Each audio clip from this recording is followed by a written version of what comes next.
Hello and welcome to Intelligent Education System. Today we are going to study Mughal School of Miniature Painting for class 12 Fine Arts. Let's begin. Today we are going to study Origin and Development. Origin and Development पे question आता है जो कि मैंने पहले भी बता दिया है और उस आंसर को कैसे किस किस पॉइंट में लिखना है जो कि मैंने Rajasthani school of miniature painting में एक्सप्लेन कर दिया है पॉइंट्स। इस अगर आप कुछ पॉइंट्स है उसको ध्यान में रखते हुए आप लिखेंगे तो आपको पूरे मार्क्स मिलेंगे। ठीक है, चलिए अब हम स्टार्ट करते हैं। Origin and development. In medieval India, Mughal school of miniature painting was recognized as the art of aristocracy. इसको आर्ट ऑफ एरिस्टोक्रेसी के नाम से रिकॉग्नाइज किया गया है।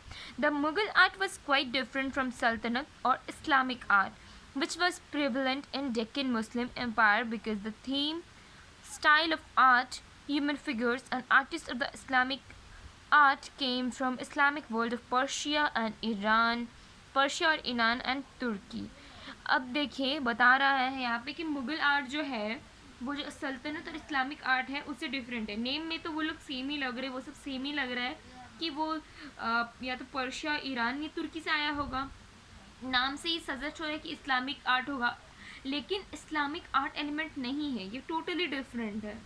तो ये सल्तनत और इस्लामिक आर्ट जैसा नहीं है, यही बताया जा रहा है। ये सब लाइन में कैसे नहीं है, किसके थीम अलग है, स्टाइल आर्ट का अलग है, ह्यूमन फिगर्स अलग टाइप के बनाए गए, आर्टिस्ट अलग अलग हैं। तो यही है डिफरेंस कि ये सल्तनत और इस्लामिक आर्ट के जैसा नहीं है।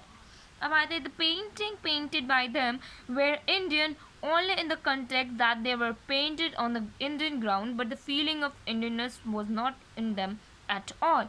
अब देखिए सल्तनत और इस्लामिक आर्ट जो था उसमें आपको इंडियननेस मिलता था, मतलब कि हाँ आप कह सकते हैं कि ये इंडियन पेंटिंग है, बट जो ये मुग़ल आर्ट है इसमें जो इंडियन फीलिंग है, इंडियन जो हमारे टॉपिक्स हुए इंडिया का वो सबको नहीं लिया गया, तो उससे इंडिया से कहीं भी रिलेटेड नहीं है। इसीलिए इसे कहा जा रहा है कि ये इंडिया का नहीं कहा जा सकता, सिर्फ इंडिया के सॉइल में बना है इसीलिए इंडियन है, कि हमारे सॉइल में ही बना है, भारत में बना है, तो इसीलिए इसको भारत का पेंटिंग कहा जाता है। बाकी इसमें कुछ भी भारत का सब्जेक्ट मैटर कुछ भी नहीं है, यही बताया जा रहा है यहाँ पे।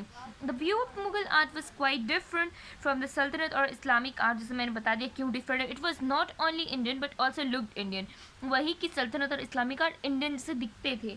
The artist of that period has initiated to represent the Islam even in Indian style with the Indian subject matter. Islam को इंडियन स्टाइल में इंडियन सब्जेक्ट मैटर के हिसाब से दिखाया गया है, ये बताया जा रहा है। In that way the Mughal art was not the Islamic art at all. Only the Islamic elements were included in that to make it more prosperous. इसको और अच्छा बनाने के लिए इस्लामिक का कुछ एलिमेंट्स ऐड किया गया था। ठीक है, on the basis of the development of the Mughal art, there are 3 phases of Mughal art. इसमें मुग़ल आर्ट के कितने फेजेस हैं? 3 फेजेस हैं। बहुत ईजीली आप बता सकते हैं, बहुत ईजी 3 फेजेस हम भी जानते हैं, जो कि पहले बाबर हुमायूं अपना एम्पायर इस्टेब्लिश किए, उसके बाद जो हम लोग बेस्ट एम्पायर जानते हैं अकबर रहे हैं, फिर शाहजहाँ और जहांगीर हैं, और जो हमारा इसमें मुग़ल आर्ट का जो एंड होता है वो औरंगजेब के टाइम में होता है। तो अब हम फर्स्ट फेज़ में आते हैं, फर्स्ट फेज़ में पढ़ते हैं अकबर के फेज़ में। Akbar is acknowledged as the father of Mughal art. तो क्वेश्चन आता है who is the father of Mughal art? Akbar is the father of Mughal art because his 2 predecessor rulers Babur and Humayun remained busy in establishing the empire. वो अपन नए साम्राज्य स्थापित करने में ही पूरे बिजी थे। When 13-year-old Akbar became king, हम जानते हैं कि अकबर 13 ईयर के ही थे जब वो राजा बने थे। He not only established the Mughal empire with his intellectual skill and expert leadership, but also encouraged his architectural skill, art skill, painting and book writing skill. For the picturization of book, he established a Tashweer Khana house in his court. Akbar अपनी सब intellectual skill और expert leadership से अपना साम्राज्य था उसका आगे expand किए, और भी वो बहुत सारे स्किल्स को आगे बढ़ाने में सहायक दिया, और वो उनके कोर्ट में एक तशवीर खाना था। He got a paper mill establish in Sialkot, ये सियालकोट अभी पाकिस्तान में है, to make compulsory and continuous supply of paper. Akbar अपने ही साम्राज्य में एक पेपर मिल स्टैब्लिश किया, क्योंकि ये सब के लिए पेपर चाहिए ही होता है, तो पेपर का कहीं हमें अभाव ना मिले, तो उसके लिए उन्होंने अपने कोर्ट में पेपर मिल स्टैब्लिश कर दिया कि रेगुलर पेपर हमें मिलता रहे। It is because of the good attitude of Akbar towards Hindu and other religion that today we observe the inclusion of the best Indian as well as best Islamic elements and the royal Iranian themes with the Hindu style and the Indian aesthetic sense in their paintings. अब हमें अकबर के कारण ही Islamic और Indian art का mixture जो है, mix करके जो मिला है, उन्हीं के कारण हमें देखने को मिलता है। The artists of the Akbar court very beautifully included Islamic values and the royal Iranian themes with the Hindu style and the Indian aesthetic sense in their painting। वही बोल रहे हैं कि जो अकबर के कोर्ट में पेंटिंग थी वो बहुत ब्यूटीफुली इन सब को मिक्स करके, मैंने इन सब को थीम को लेके, इंडियन को इरानियन में, इरानियन को इंडियन थीम में लेके बहुत अच्छे से पेंट किया गया। So the art could get a new direction during this period.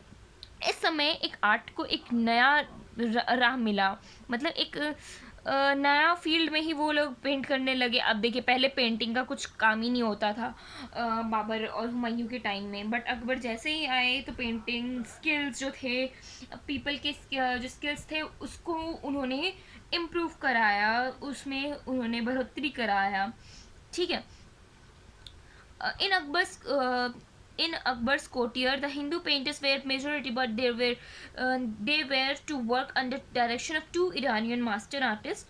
Majority Hindu painters ही थे, but वो दो master painter, Iranian master painters के अंदर काम करते थे। क्या क्या नाम था उनका? मीर साइद अली एंड अब्दुल सामद। बहुत इंपॉर्टेंट नाम है, ये दोनों ज़रूर से याद कर लीजिए।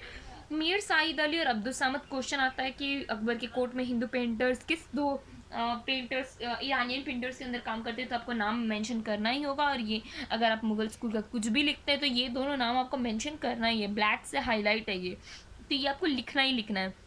In that way, the elements of the two different style of painting were spontaneously included in the paintings of those artist painters। तो इसी से वो लोग डिफरेंट स्टाइल ऑफ पेंटिंग एक दूसरे की पेंटिंग में, मतलब इरानियन को इंडियन थीम्स में, और वो लोग मिक्स करके बनाया करते थे पेंटिंग।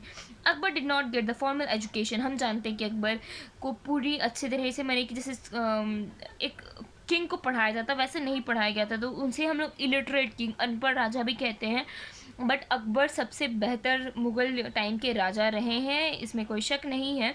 तो यही लिखा है, so he is known as illiterate king, but he got translated the best Indian literature into Persian and the best Persian literature into Hindustani. मतलब कहा जा रहा है कि अकबर ने क्या किया कि बेस्ट पर्शियन लिटरेचर को हिंदी लैंग्वेज में ट्रांसलेट किया, एंड बेस्ट हिंदी लिटरेचर को पर्शियन लैंग्वेज में ट्रांसलेट किया। अब हम इसे नेक्स्ट वीडियो में देखेंगे, वीडियो की लेंथ बहुत ज़्यादा हो रही है। Thank you for watching, keep watching the video, please like share and subscribe to my channel.